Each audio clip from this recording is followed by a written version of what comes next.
नमस्कार जी। नमस्कार। क्या नाम है आपका? मेरा माधवी दास, कहाँ से आए हैं? ग्वालियर से। क्या काम करते हैं आप? मैं स्वास्थ्य विभाग में हूँ, अभी बेल लैब कंपनी में। संत रामपाल जी महाराज जी से आपने नाम दीक्षा कब ली? संत रामपाल जी महाराज जी से मैंने नाम दीक्षा 2016 में।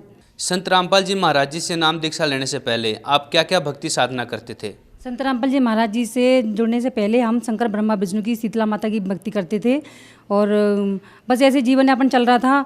और फिर शादी हुई तो गायत्री परिवार में आए तो हम हरिद्वार जाते थे, शांति कुंज में जाते थे। वहाँ श्री राम शर्मा आचार्य जी थे और वो हमारे गुरु बने और फिर भक्ति करते थे। बहुत कर्मकांड होता था उसमें, हर समय मंत्र से हर कुछ काम करना होता था, जैसे तिलक लगाना, भोग लगाना, जमीन में पूजन करना और जनेऊ पहनना। हर लेडीज़ को जनेऊ पहनते थे और जनेऊ जब भी हम बॉस के लिए जाते थे तो जनेऊ को चढ़ाते थे और सुबह 4 बजे नहाना पड़ता था। ऐसे हम बहुत उसमें बहुत कर्मकांड थे तो उसी में करते थे। हर इतवार को हमें हवन करना पड़ता था और अखंड जोत भी जलाते थे। 108 एक लाख का जाप करते थे, बत्तियां भी बनाते थे और हर महीने भी एक बार हरिद्वार जाना पड़ता शांति कुंज में।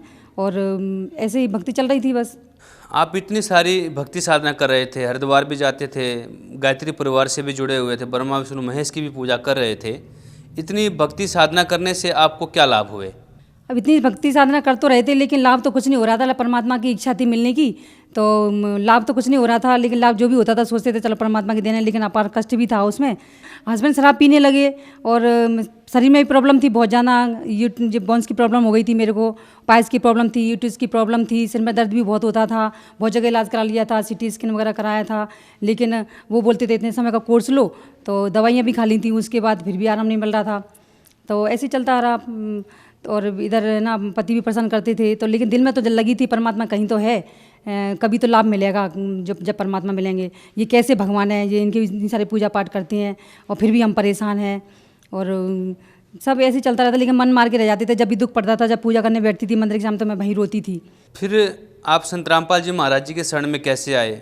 संत रामपाल जी महाराज की शरण में ऐसे आए जब मैं अपने हस्बैंड के साथ वहाँ थी सोपोर में, जो पुलिस में थे वो, तो उनकी ड्यूटी लगी थी। यहाँ से संत रामपाल जी महाराज के भगत लोग गए थे सत्संग के लिए, तो उन्होंने एक किताब सब सिक्योरिटी को दी, सिक्योरिटी पुलिस वालों को। तो उन्होंने मुझे ला के दे दी किताब कि तुम पढ़ो इसे। मैंने देखा ये हिंदू मुस्लिम सिख ईसाई का साइन उसके ऊपर लगा हुआ है, तो ये तो ऐसी कोई किताब है। तो 2014 में वो किताब मुझे मिली तो मैंने ऐसी रख दी।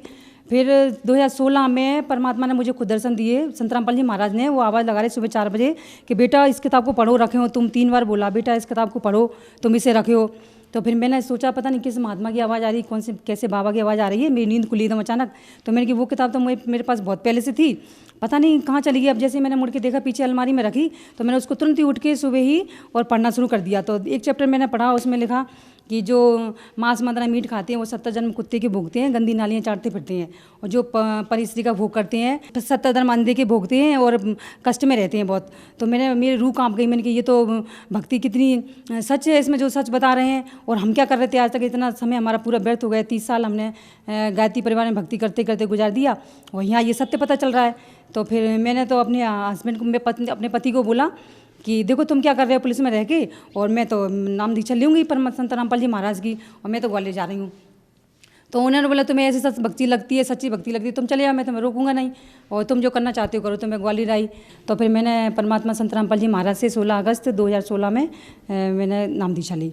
बहन जी, संत रामपाल जी महाराज से जो भी श्रद्धालु नाम दीक्षा लेते हैं उन्हें कोई ना कोई लाभ अवश्य होता है।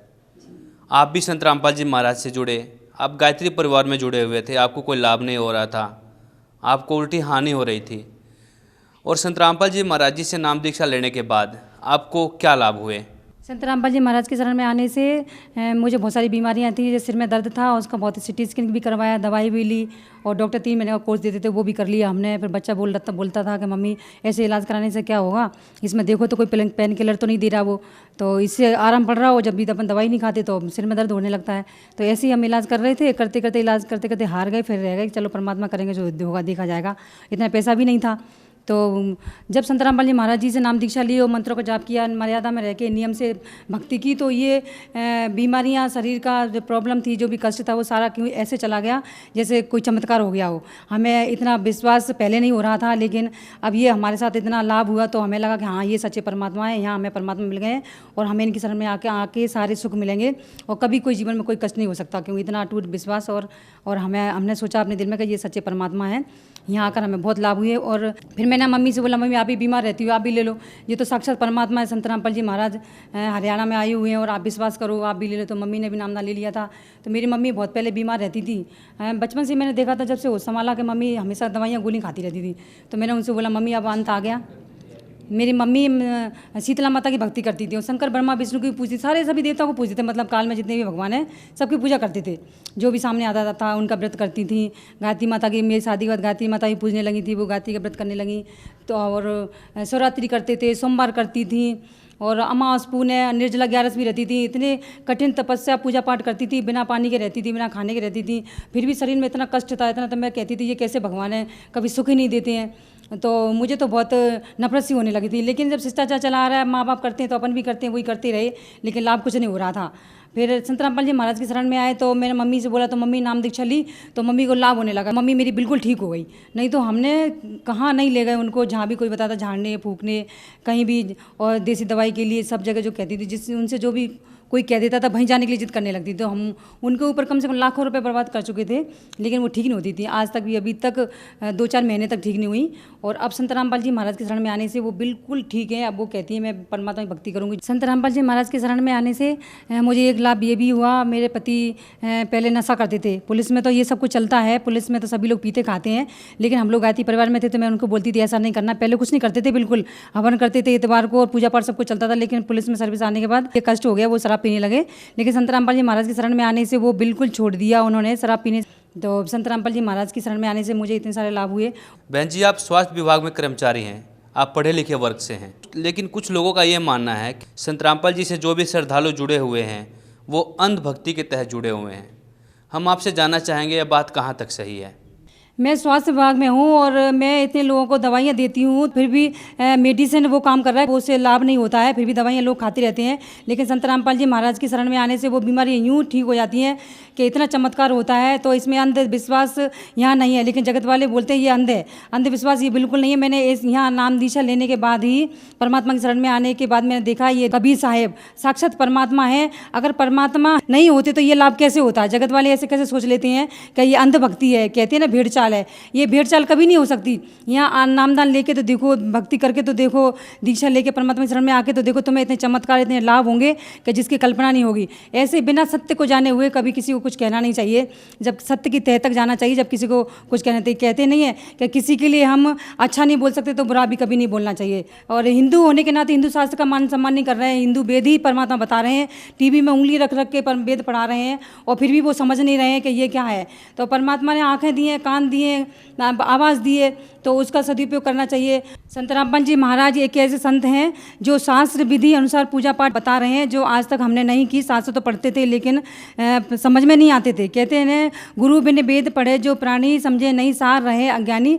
जिस सत्य का पता मुझे संत रामपाल जी महाराज की शरण में आके ही हुआ है कि मैंने सत्संग टीवी पे बहुत सुना था, बहुत ऋषि और ये आचार्य बड़े बड़े जो सत्संग करते हैं, भागवत करते हैं, वो सब तालियां, नाच गाना, जयकारा बुलवाते हैं, प्रसाद चढ़वाते हैं, अगरबत्ती लगवाते हैं, दक्षिणा चढ़वाते हैं। और यहाँ तो सिर्फ संत रामपाल जी महाराज सिर्फ वेदों को पढ़ाते हैं, वो भी उंगली रख रख के बताते हैं, बेटा देखो ये वेद में क्या लिखा हुआ है, अपनी कानों से सुनो, आंखों से देखो, दिमाग से समझो बेटा, और भक्ति करो, किताब को पढ़ो। तो ऐसे संत तो मैंने जगत में, दुनिया में कहीं देखे नहीं। 40 साल की उम्र हो गई है मुझे, क्या ये संत रामपाल जी महाराज ऐसे सद्भक्ति बच्चों को पढ़ा के, उंगली रख रख के, समझा के और बुला के कह कर उनको समझा रहे हैं। तो ये ऐसे संत महात्मा मैंने कहीं नहीं देखे। जो श्रद्धालु आपको देख रहे हैं, आप उन्हें क्या संदेश देना चाहेंगे। मैं गायत्री परिवार के श्रद्धालुओं से ये कहना चाहती हूँ कि 30 साल हो गए हमें इस गायत्री परिवार के में भक्ति करते हुए, इतना कर्मकांड करते हुए। हर काम उसमें मंत्र के जरिए होता है, कोई मंत्र के बिना नहीं होता। सुबह 4 बजे उठना होता है, पूजा पाठ करना होती है, और देर हो जाती तभी हम उसको करते हैं। तो उन भक्तों से मैं ये कहना चाहती हूँ, अपना जीवन व्यर्थ मत करो। इतने वेद पुराण तुम्हारे घर में रखे हुए हैं सिर्फ दिखाने के लिए, तुम कभी उनको पढ़ते नहीं हो। उनमें क्या लिखा है, उनमें अगर खोल कर पढ़ के देखोगे तो उनमें रियलिस्ट गॉड कबीर साहेब ही लिखे हुए हैं, संत रामपाल जी महाराज ही हैं उसमें, जो सच्ची श्रद्धा भक्ति बता सकते हैं। और जो अपन आज तक करते चले आ रहे हैं वो गलत श्रद्धा भक्ति है, बिल्कुल गलत भक्ति है। उसे छोड़कर संत रामपाल जी महाराज जी की शरण में आ जाओ, अपना कल्याण कराओ और सुख भोगो, जीवन पर मुक्ति पाओ, मोक्ष पाओ। बहुत बहुत धन्यवाद जी। सच्चाई।